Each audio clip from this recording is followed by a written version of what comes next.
सम्यक संबुद्ध विश्वरत्न बोधिसत्व डॉक्टर बाबा साहब अम्बेडकर, महात्मा बसवेश्वर, छत्रपति शिवाजी महाराज, छत्रपति शाहू महाराज, महात्मा ज्योतिबा फुले, माता रमाई, माता भीमाई, माता जिजाऊ, माता सावित्री माई और जिन जिन महापुरुषों ने, महानायिकाओं ने हमारे हक और अधिकार की लड़ाई लड़ी, उन सभी महापुरुषों को, महानायिकाओं को मैं त्रिवार वंदन करता हूँ। मंच पर उपस्थित वंदनीय बंते जी, मंच पर उपस्थित ऑल इंडिया पैंथर सेना के सभी पदाधिकारीगण, अभी जिनका ओजस्वी भाषण हमने सुना, ऐसे हमारे साथी दीपक केदार जी और यहाँ पर उपस्थित सभी मेरे भाइयों को, बहनों को, माताओं को राजरत्न अम्बेडकर का जय भीम। आज हम लोग महान सत्याग्रह का यानी क्रांति दिन को अभिवादन करने के लिए यहाँ सभी लोग इकट्ठा हुए हैं। मैं विषय के ऊपर बात करने से पहले देखने के लिए आए हो, मुझे लगता है इसी मंच से मैं एक दो बार पहले भी बात कर चुका हूं। मैं आज आप लोगों को बाबा साहब का परिवार कौन है, क्या है, उस पर थोड़ा सा बात करना चाहता हूं, क्योंकि मैं यहां आने से पहले मुझे लगता है आयोजक एक वीडियो मांग रहे थे, लेकिन मैं कंटिन्यूसली मैं सफर में था। मेरे ख्याल से मैं पंजाब में था, पंजाब के बाद यूपी में था और डायरेक्ट यहां आया हूं, तो मुझे वो सफर में वीडियो करके देने को मिला नहीं। ये बात मैं इसलिए कह रहा हूं क्योंकि हर राज्य में मैं जाता हूं, वहां पर लोग मुझे सुनने के लिए, देखने के लिए इकट्ठा होते हैं, ये सोचकर कि बाबा साहब के परिवार का कोई सदस्य आ रहा है, बाबा साहब का परपोता आ रहा है, हमें उसको देखना है, वो कैसा दिखता है, वो क्या बोलता है। और इसलिए आज मैं बाबा साहब का असली परिवार आप लोगों के सामने रखना चाहता हूं। बाबा साहब अम्बेडकर जी का महापरिनिर्वाण 5 दिसंबर 1956 के रात 2 बजे के बाद हुआ है। 5 दिसंबर 1956 के 2 बजे के बाद इसलिए कह रहा हूं क्योंकि 2 बजे तक बाबा साहब अम्बेडकर अपने घर में कुछ लिख रहे थे। इसके जीते जागते सबूत नानक चंद रत्तू थे। नानक चंद रत्तू बाबा साहब अम्बेडकर जी के सचिव सेक्रेटरी थे और रात के 2 बजे बाबा साहब को उन्होंने कहा कि बाबा साहब अभी बहुत समय हो चुका है, आप जो काम कर रहे हो वो अभी थोड़ा बंद करो और सो जाओ, जो भी काम है वो सुबह उठने के बाद करो, अभी बहुत देर हो चुकी है। फिर नानक चंद रत्तू बाबा साहब अम्बेडकर जी को अपने आसन पर सुलाकर वो अपने घर चले गए। इसलिए 2 बजे तक का रिकॉर्ड हमारे पास उपलब्ध है। अब 2 बजे तक बाबा साहब क्या लिख रहे थे और कौन से बाबा साहब, जिनको 3-4 महीने पहले, 6 महीने पहले ये अंदेशा हो गया था कि मैं अब ज्यादा जीने वाला नहीं हूं। बाबा साहब के कई सारे स्पीचेस 1956 के ऑन रिकॉर्ड है, जिसमें बाबा साहब ये कह रहे हैं कि मैं अब ज्यादा जीने वाले में बाबा साहब फूट फूट कर रोते हैं और रोते हुए कहते हैं कि मैंने इतने मेहनत से ये तंबू खड़ा किया है। तंबू समझते हो ना, मैंने इतने मेहनत से ये तंबू खड़ा किया है, ये मूवमेंट खड़ी की है और उस तंबू का मैं अकेला एक खंबा हूं। मुझे डर लगता है कि कल को ये खंबा गिर गया तो मेरे मूवमेंट का क्या होगा, इस तंबू का क्या होगा। मैं दूर दूर तक जब नजर डाल के देखता हूं तो मुझे ये मूवमेंट आगे लेकर जाने वाला एक भी व्यक्ति दिखाई नहीं देता। इसलिए बाबा साहब रो रहे थे। 1917 से लेकर 1956 तक ये मूवमेंट 2500 सालों की गुलामगिरी को नष्ट करने वाली मूवमेंट मैं यहां तक लेकर आया हूं। इसको आगे लेकर जाने वाला मुझे कोई दिखाई नहीं देता। इसलिए बाबा साहब व्यतीत होकर रो रहे थे। आगरा ये पता था कि मैं अब जीने वाला नहीं हूं, मेरा अंतिम समय नजदीक आया है। अब ये बात अगर किसी साधारण व्यक्ति को पता चल जाए तो वो क्या करेगा, मेरी प्रॉपर्टी कितनी है, मेरे पास सोना कितना है, मेरे पास जमीन कितनी है, मेरे पास बैंक बैलेंस कितना है, इसका सारा ब्यौरा बनाएगा। फिर पत्नी को कितना देना है, बच्चे को कितना देना है, दूसरे बच्चे को कितना देना है, ये सारा बनाएगा और उसकी वसीयत तैयार करेगा कि मुझे अब पता चल चुका है कि मैं अब ज्यादा जीने वाला नहीं हूं, तो वो आदमी अपने प्रॉपर्टी की वसीयत बनाएगा। तो बाबा साहब अंबेडकर 5 दिसंबर 1956 के रात तक क्या लिख रहे थे? क्या वो अपनी प्रॉपर्टी, यही आपके कर्नाटक में, बेंगलोर में 9 एकड़ जमीन बाबा साहब को उस समय के महाराजा ने दी थी। बाबा साहब को 9 एकड़ जमीन, बाबा साहब इन जमीनों का बंटवारा नहीं कर रहे थे। क्या कर रहे थे पता है? 2 हफ्ते पहले, 2 महीने पहले मैंने मेरे लोगों को बौद्ध धर्म की दीक्षा दी है।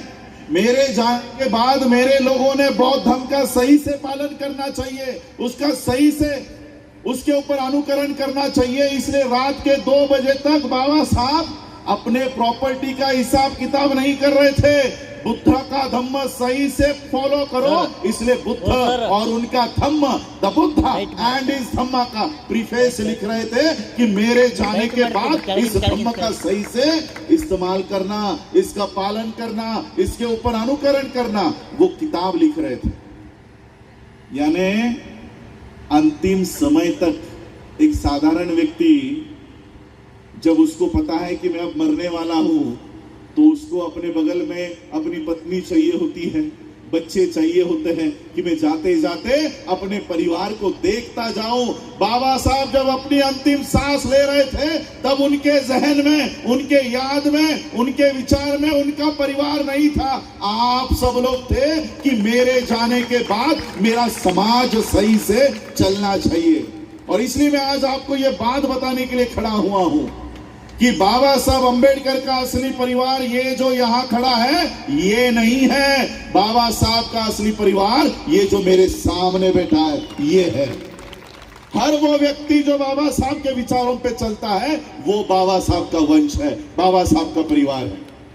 और इसलिए आज मैं इस बात को आप लोगों को बताकर अपने विषय को शुरुआत करना चाह रहा था। आज हम लोग महार चौदार तालाब के उस क्रांति दिवस को अभिवादन करने के लिए इकट्ठा हुए हैं। दरअसल बदला कैसा लिया जाना चाहिए, इसका जीता जागता उदाहरण यानी डॉक्टर बाबा साहब अंबेडकर।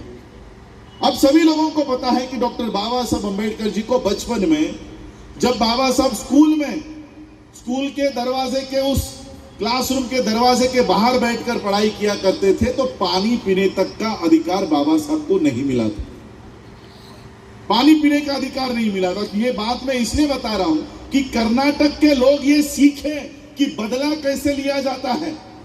किसी बच्चे को मंदिर से निकाल दिया जाए तो लाखों की संख्या में मंदिर के ऊपर जाकर झंडा लगाने से बदला नहीं लिया जाता। मैं आप लोगों को बदला लेने का सही तरीका क्या है ये बताना चाहता हूं।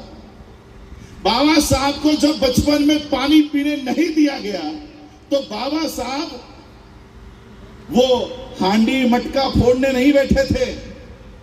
बाबा साहब ने पढ़ाई की, परदेश में गए, भारत लौटे। भारत लौटने के बाद ऐसा कानून बनाया, उस समय ब्रिटिशरों का राज था, बोले कमीशन तैयार किया और बोले कमीशन के माध्यम से ब्रिटिशरों के पैसों से, अनुदान से जितने भी तालाब इस भारत में है, महाराष्ट्र में उस समय थे, वो सारे के सारे सभी लोगों को खुले कर दिए। सारे के सारे सभी लोगों के लिए खुले कर दिए। ये बात 1924 की है। 1924 में बोले कमीशन ने ब्रिटिशरों के पैसों से देखरेख किए जाने वाले जितने भी तालाब थे, वो सभी लोगों के लिए खुले किए। लेकिन हमारा एक भी व्यक्ति उस तालाब से पानी पीने के लिए तैयार नहीं था। देखो डर का माहौल कितना था। बाबा साहब महार एज अ सत्याग्रह, ये बाबा साहब का ऐसे है। बाबा साहब पहले ही लाइन में लिखते हैं कि मेरा सत्याग्रह पानी पीने के लिए नहीं है। हम हमेशा ये का आंदोलन किया, लेकिन जिन्होंने किया वो खुद लिखते हैं कि मैंने पानी पीने का आंदोलन नहीं किया। आज भी हमारे लोग 20 मार्च आता है तो लाखों की संख्या में महाड़ जाते हैं और महाड़ जाने के बाद वहां का पानी हाथ में लेकर पीते हैं। बाबा साहब कहते हैं मैंने पानी पीने के लिए आंदोलन नहीं किया, तो फिर यह आंदोलन था किस चीज के लिए? 1924 में कानून बनने के बावजूद भी हम अपना अधिकार नहीं ले रहे थे। बाबा साहब अपने किताब में लिखते हैं कि हमारे लोगों में इतना डर था कि इंसानों जैसे इंसान उस तालाब से पानी पीने को तैयार नहीं थे, लेकिन उनके जानवर बिंदास पानी पी रहे थे। यानी वो डर उनके जानवरों में नहीं था, वो डर इंसानों में था। बाबा साहब अंबेडकर जी ने ऐसे लोगों में 1924, 25, 26 और 20 मार्च के 1927 तक लोगों में जाकर ऐसी छोटी छोटी सभाएं ली और 20 मार्च 1927 को 50,000 लोगों के साथ बाबा साहब अंबेडकर उस महाड़ के चौदार तालाब पर पहुंचे और जैसे ही बाबा साहब अंबेडकर जी ने अपने हाथों में वो पानी उठाया, देखते देखते 50,000 लोगों ने उस महाड़ के चौदार तालाब से अपने हाथों में पानी उठाकर वो पानी पीने का काम किया। बहुत लोग सोचते हैं कि ये पानी पीने का आंदोलन है। बाबा साहब खुद कहते कि मैंने पानी पीने का आंदोलन नहीं किया, तो फिर ये आंदोलन था किस चीज के लिए? यह आंदोलन पानी पीने के लिए नहीं था, यह आंदोलन मरे हुए लोगों को जिंदा करने का आंदोलन था। यह आंदोलन बाबा साहब ने खड़ा किया। आज भी बाबा साहब की वो पंक्ति वहां पर लिखी हुई है कि जागृतीचा अग्नि कायम तेवत ठेवा। जो जागृति आज तुम लोगों में निर्माण हुई है कि हम भी इंसान हैं, हम भी इंसान हैं, ये जागृति हमेशा कायम रखो।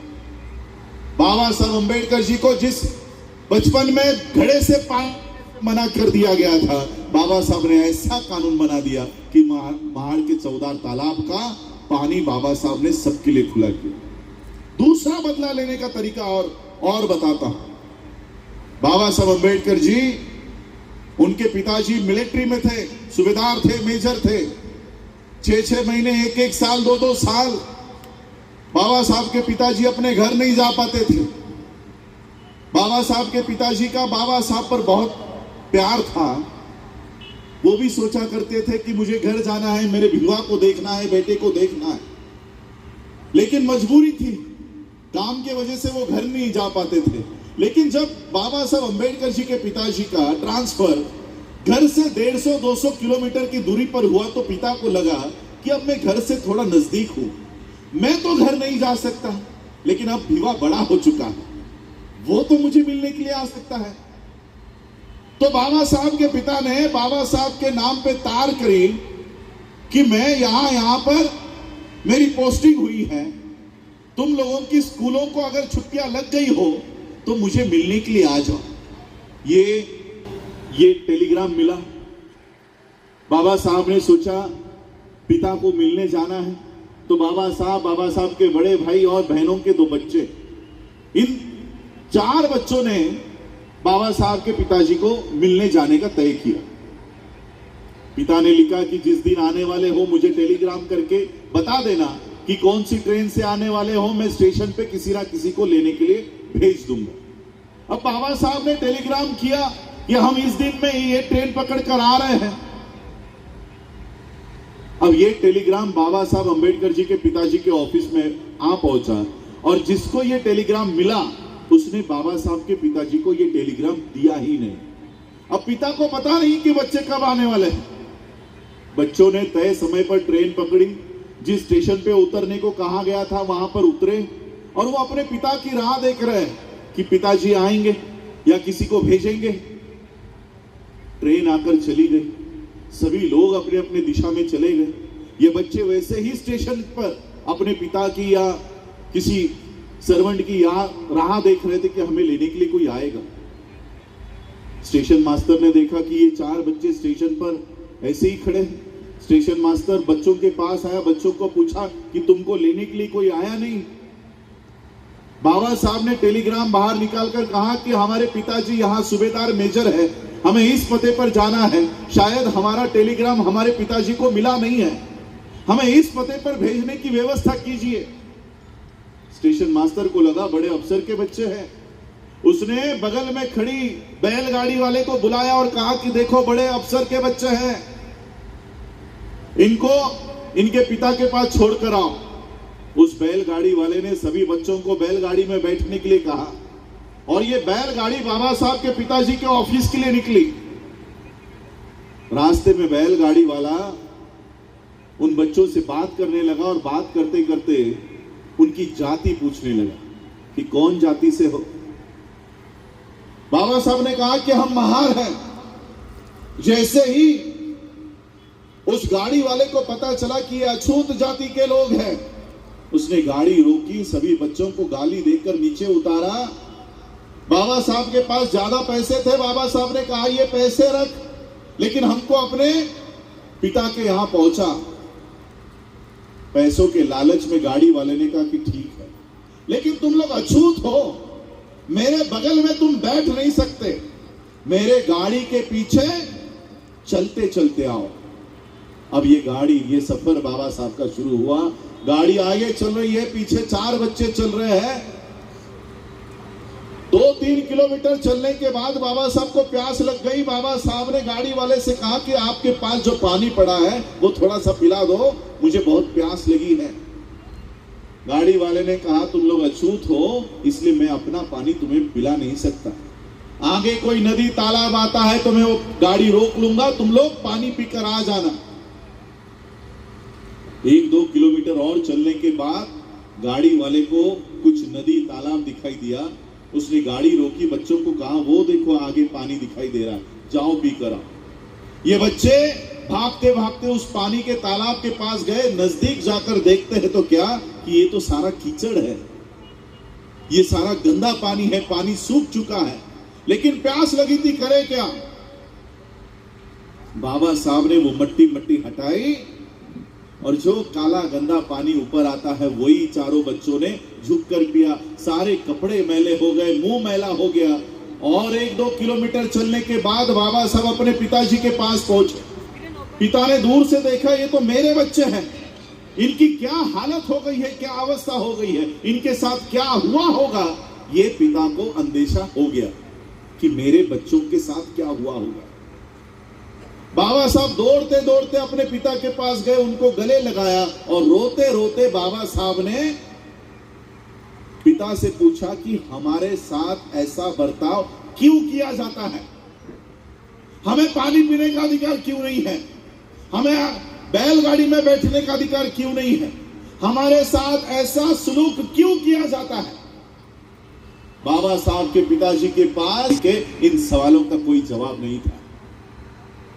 बाबा साहब के पिताजी सूबेदार मेजर रामजी अंबेडकर ने बाबा साहब को शांत किया और शांत करके कहा इसी परिस्थिति को तुम्हें बदलना है, इसी परिस्थिति को बदलना है, रोना बंद करो। और बाबा साहब अंबेडकर जी के पिताजी ने बाबा साहब को ऐसा तैयार किया कि उसी बच्चे ने इस देश का संविधान निर्माण कर डाला और ऐसा कानून बनाया कि जिस बच्चे को मिट्टी का काला पानी पीने के लिए मजबूर किया गया था, देखो उनको लगा मेरा गला सूख रहा है इसलिए मुझे पानी ला कर दिया, मेरे बोलने से पहले आज मेरे हाथों में ये पानी आता है, ये डॉक्टर बाबा साहब अंबेडकर जी के संविधान की बदौलत है। जिस बच्चे को गंदा पानी पीने के लिए इस देश के मनु के कानून ने मजबूर किया, बाबा साहब ऐसा संविधान देकर गए कि आज हम लोग ये बिस्लरी का पानी पी रहे हैं। जिस मनु के कानून ने बाबा साहब को बैलगाड़ी में बैठने का अधिकार नहीं दिया, आज बाबा साहब के संविधान ने हमको पायलट बनने का अधिकार दे दिया, एरोप्लेन चलाने का अधिकार दे दिया। मैं लंदन में जाता हूं, हमारे लोग खुद एरोप्लेन कंपनी के एरोप्लेन बनाने के कंपनी के मालिक बन गए हैं। ये केवल और केवल बाबा साहब अंबेडकर जी की देन है। यह है बदला लेने का तरीका। हम लोग कैसे बदला लेते हैं? इसी कर्नाटक में हम 1-2 साल पहले खबर सुनी कि एक बच्चा गलती से मंदिर के अंदर उसने प्रवेश कर लिया। मंदिर के अंदर प्रवेश कर लिया तो उसके परिवार पर 50,000 रुपया जुर्माना, इसी कर्नाटक में। और इसका बदला हमने कैसे लिया? लाखों के लोग मोर्चा लेकर निकले, लाखों लोग मोर्चा लेकर निकले, उस मंदिर के ऊपर चढ़ाई की और मंदिर के ऊपर धम्मध्वज या नीला ध्वज गाड़ने का काम किया। यह हम देख रहे थे। क्या यह बदला लेने का तरीका होना चाहिए? क्या यह बदला लेने के बाद क्या इस कर्नाटक की परिस्थिति में तिल जितना भी फर्क हुआ, क्या आपके ऊपर होने वाले अन्याय अत्याचार उस दिन के बाद से कम हुए? यह बदला लेने का सही तरीका नहीं है। बदला लेने का सही तरीका क्या है? अगर आपका बच्चा गलती से किसी मंदिर में चला गया और उसके ऊपर 50,000 रुपए का जुर्माना लगा दिया, तो लाखों लोगों ने इकट्ठा होकर जिस भगवान की दर्शन तुम हमको लेने से मना करते हो, तुम्हारा भगवान हमको नहीं चाहिए करके वो फेंकना चाहिए था। ये होना चाहिए था सही बदला लेने का तरीका। जो का त्याग करना ही सही बदला होना चाहिए। यह बदला डॉक्टर बाबा साहब अम्बेडकर जी ने लिया। जिस कालाराम मंदिर में जाने के लिए बाबा साहब अम्बेडकर जी को रोका गया, उनको पत्थर से उनका सर फोड़ा गया, बाबा साहब ने उसके बाद कभी मंदिर में जाने की कोई लड़ाई नहीं लड़ी, बल्कि बाबा साहब ने उस धर्म को त्याग करके बुद्ध के शरण में चले गए। यह है असली बदला लेने का तरीका। आज हमारे बच्चे स्टाइपेंड बंद किया जाता है, उनकी रिसर्च स्कॉलरशिप बंद की जाती है, और हम क्या करते हैं? हमारे स्कॉलर्स आत्महत्या कर लेते हैं और फिर हम कैंडल लेके घूमते हैं। कैंडल लेके उसको अभिवादन करने जाते हैं। कैंडल लगाकर अभिवादन करवाना, रैली निकालना, यह बदला लेने का सही तरीका नहीं है। आज लाखों की संख्या में हम लोग हैं, कर्नाटक में है, तेलंगाना है, आंध्रा है, महाराष्ट्र है, पंजाब है, जम्मू है, उत्तर प्रदेश है, मध्य प्रदेश है।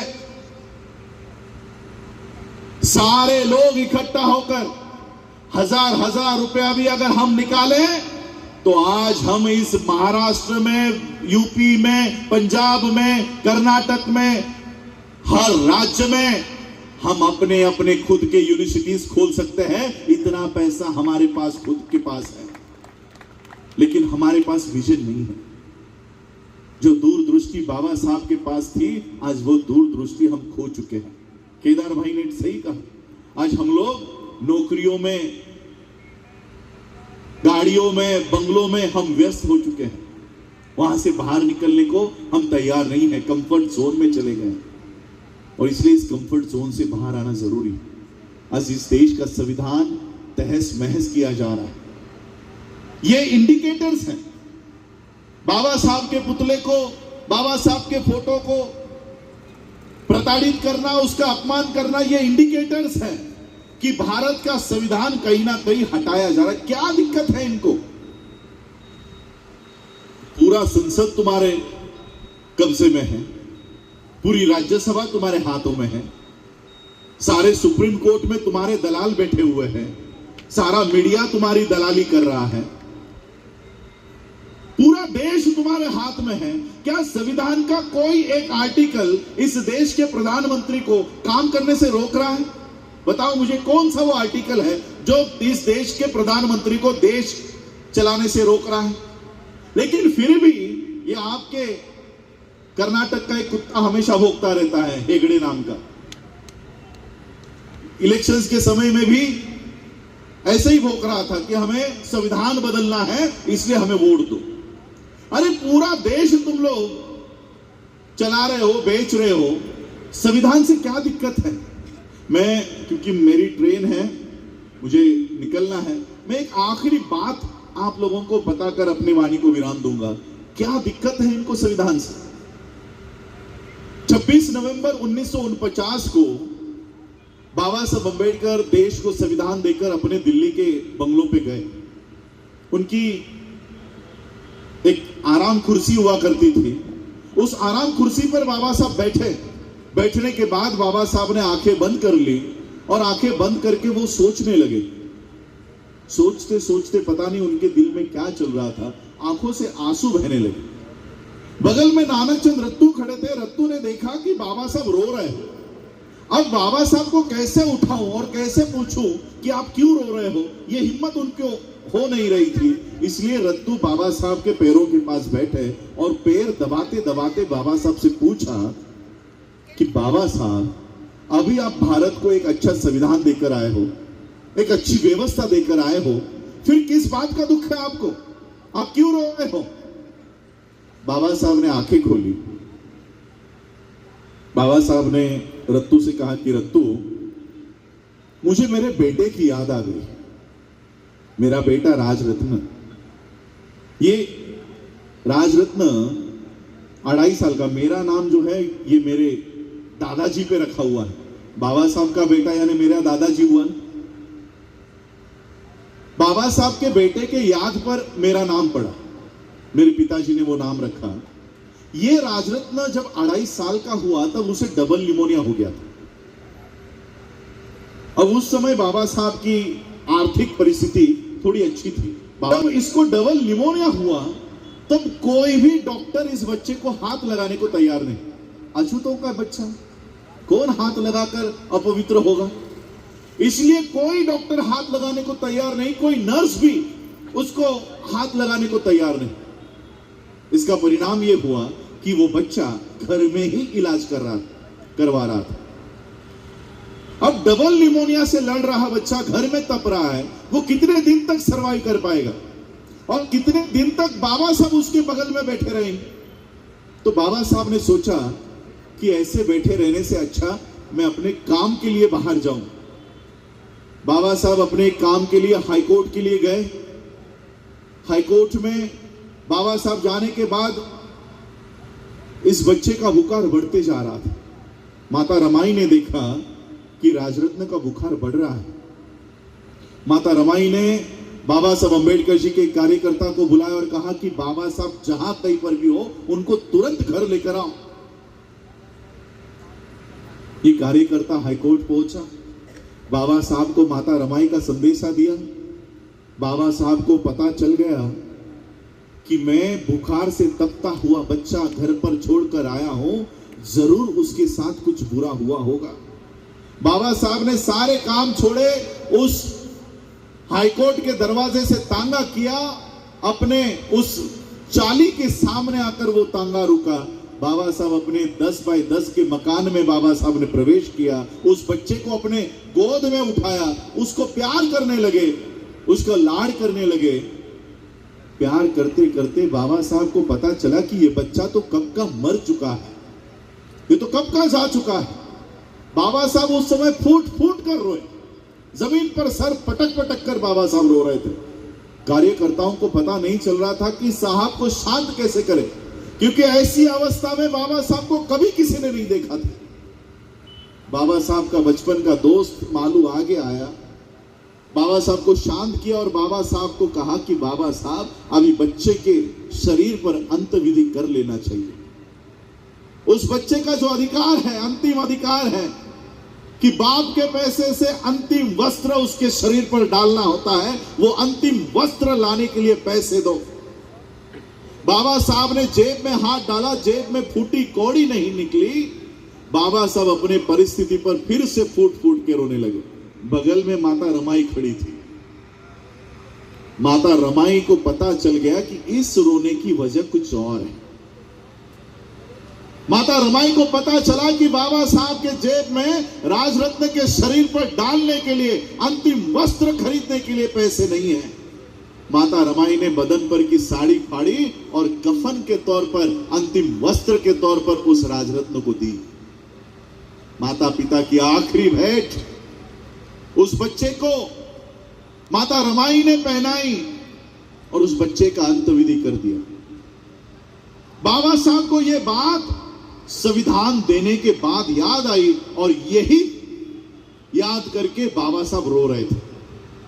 बाबा साहब नानक चंद रत्तू को कहते कि रत्तू एक समय था कि मेरा बेटा राजरत्न इस दुनिया से जाते समय मैं उसको अंतिम वस्त्र तक पहना नहीं सका, मैं उसको कपड़े तक पहना नहीं सका, लेकिन रत्तू मेरे लोगों को जाकर बताना, मेरे समाज को जाकर बताना मैंने उनके लिए ऐसे अधिकार कायम कर दिए हैं, मैंने उनके लिए ऐसा व्यवस्था कायम किया है कि मेरा आने वाला हर एक बच्चा, मेरा आने वाला हर एक राजरत्न ये सूट बूट टाई कोट में पैदा होगा, ऐसी व्यवस्था मैंने उनको दी है।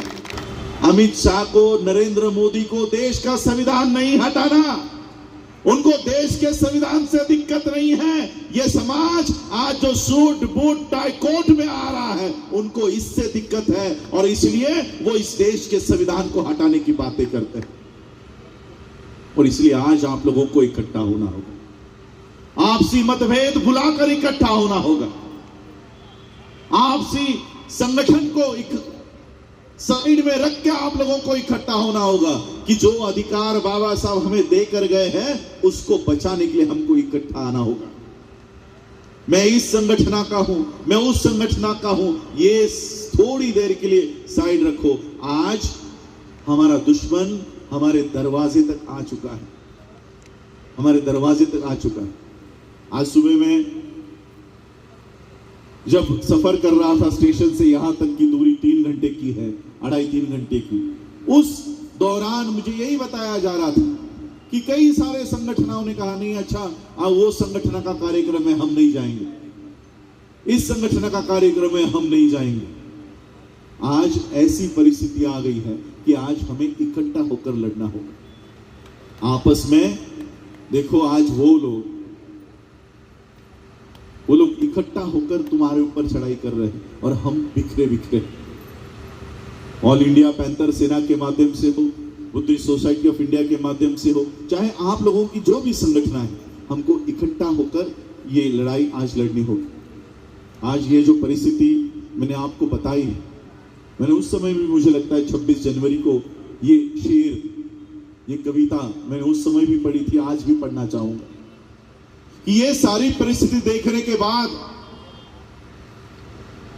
अब भी तेरा खून ना खोला तो वो खून नहीं पानी है, अब भी तेरा खून ना खोला तो वो खून नहीं पानी है, और जो डॉक्टर बाबा साहब अंबेडकर जी के काम ना आए वो बेकार जवानी है। बस इतना ही बोल के मैं अपने वाणी को विराम दूंगा। आज आपको का मैं आभार व्यक्त करता हूं कि जिन्होंने मुझे अपना समय यहाँ पर दिया, सबका आभार, धन्यवाद। आप लोगों ने मुझे सुना, उसके लिए बहुत बहुत आभार, धन्यवाद।